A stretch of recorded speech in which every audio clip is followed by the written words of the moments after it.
Assalamualaikum warahmatullahi wabarakatuh. Perkenalkan, nama saya Wafa Rizda dari semester 5.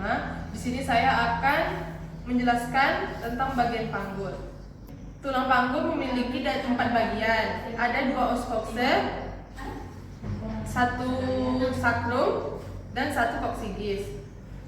Di os coxae terbagi menjadi 3 bagian, yaitu ada tulang os ilium, kemudian ada tulang os ischium, dan os pubis.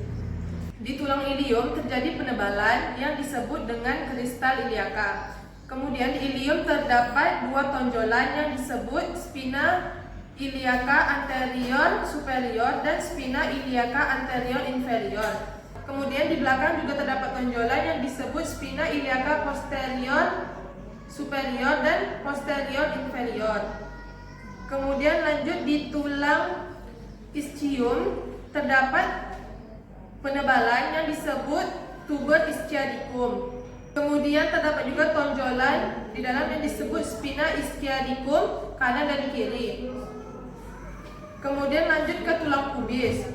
Tulang pubis terdapat 2 lubang yang disebut foramen obturatorium kanan dan kiri. Kemudian lanjut ke tulang sacrum. Tulang sacrum jika dipotong terdapat base of sacrum. Kemudian tulang sacrum memiliki 5 pasang lubang yang disebut foramen saccaria anterior dan posterior.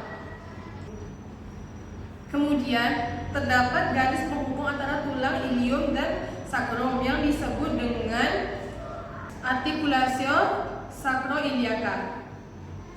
Nah, di sini saya akan menjelaskan tentang pintu atas panggul. Pintu atas panggul ada 3 bagian, yaitu pertama diameter vertikal atau letak muka belakang, yaitu dari promontorium sampai simfisis pubis. Ukurannya adalah 11 cm.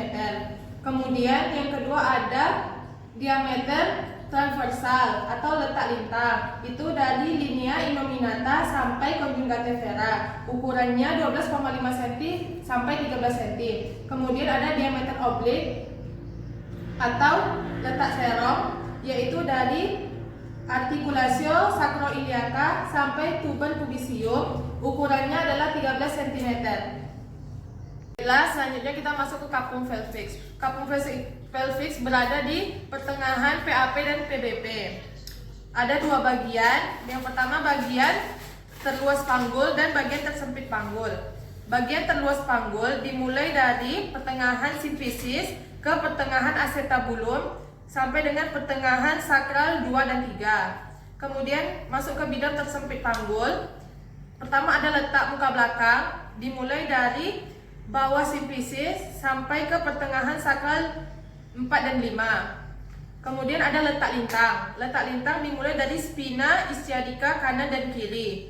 Kemudian ada letak diameter sagittalis posterior, itu dimulai dari pertengahan sakral 4 dan 5 sampai ke spina ischiadica 5 cm. Selanjutnya pintu bawah panggul. Pintu bawah panggul memiliki 2 segitiga dengan dasar yang sama yang menghubungkan antara tuber ischiadicum kanan dan kiri. Kemudian pintu bawah panggul memiliki 3 ukuran. Yang pertama ukuran muka belakang, yaitu dari pinggir bawah simfisis ke ujung sakrum dengan ukuran 11,5 cm. Selanjutnya letak lintang, yaitu dari tuber ischiadicum belah dalam kanan dan kiri, ukurannya yaitu 10,5 cm. Yang terakhir ada diameter sagittalis posterior, yaitu dari ujung sakrum ke pertengahan letak lintang.